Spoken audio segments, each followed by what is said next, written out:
एक चावल के दाने जैसी दिखने वाली, लेकिन हजारों टन वजन की चट्टान। और अब कल्पना कीजिए, उसी एक ही चट्टान से एक पूरा पहाड़ काट कर निकाल दिया जाए। कोई ईंट नहीं, कोई जोड़ नहीं, कोई ऊपर से बनाई गई संरचना नहीं, बल्कि पत्थर के अंदर से एक पूरा मंदिर बाहर निकाला जाए।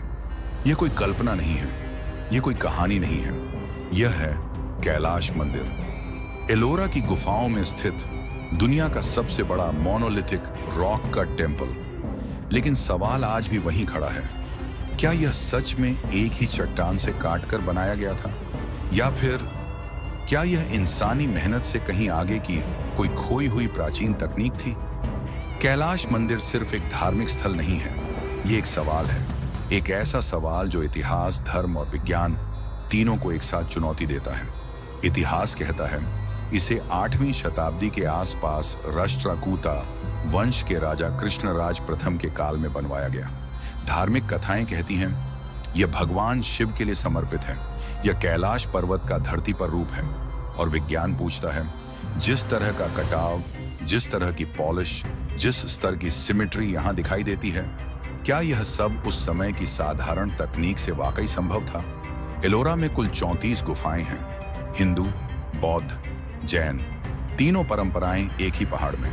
लेकिन इन सबके बीच कैलाश मंदिर एक मुकुट की तरह खड़ा है, लगभग 90 फीट ऊंचा, करीब 200 फीट लंबा।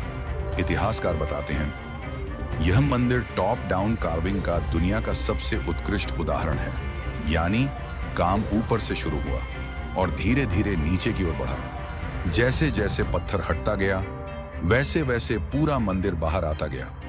लेकिन यहीं से रहस्य और गहरा हो जाता है। सोचिए, अगर जरा सी भी गलत कट लग जाती तो पूरी संरचना हमेशा के लिए नष्ट हो सकती थी। यह कोई गलती सुधारने वाला काम नहीं था। वैज्ञानिक मानते हैं इस परियोजना में सैकड़ों कारीगर वर्षों तक जुड़े होंगे। कुछ अनुमान बताते हैं करीब 4 लाख टन पत्थर यहां से हटाया गया। कोई मशीन नहीं, कोई विस्फोटक नहीं, सिर्फ लोहे के चिजल्स, हथौड़े, घिसाई की तकनीकें और मानव श्रम। लेकिन सवाल फिर भी बना रहता है, इतनी प्रिसीजन, इतनी यूनिफॉर्मिटी, इतनी सिमेट्री, क्या यह सब सिर्फ हाथों से संभव था? अगर हम आज की भाषा में कहें तो कैलाश मंदिर अपने समय का सबसे बड़ा एक्सकेवेशन प्रोजेक्ट था।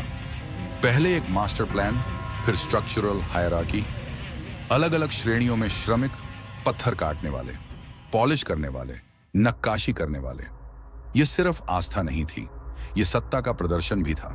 यह संदेश था, राजा के पास इतने संसाधन हैं, इतनी शक्ति है और इतना धैर्य है कि वह असंभव को भी संभव कर सकता है।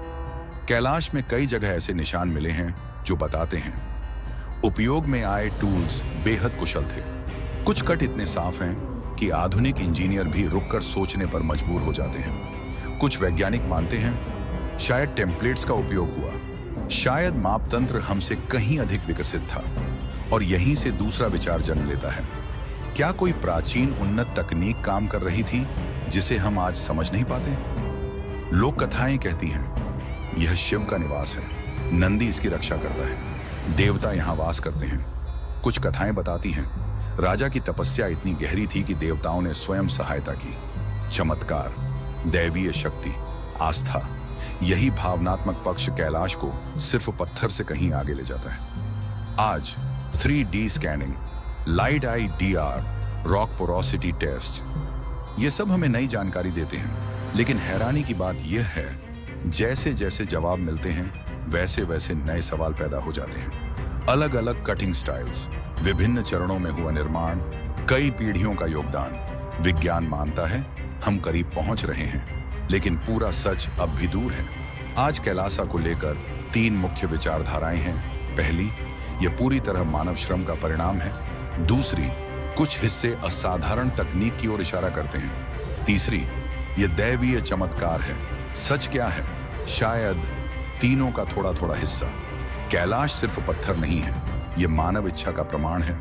यह दिखाता है जब विश्वास, कौशल और धैर्य एक साथ आते हैं तो इंसान अपनी सीमाएं तोड़ देता है। क्या हमने पूरा सच जान लिया?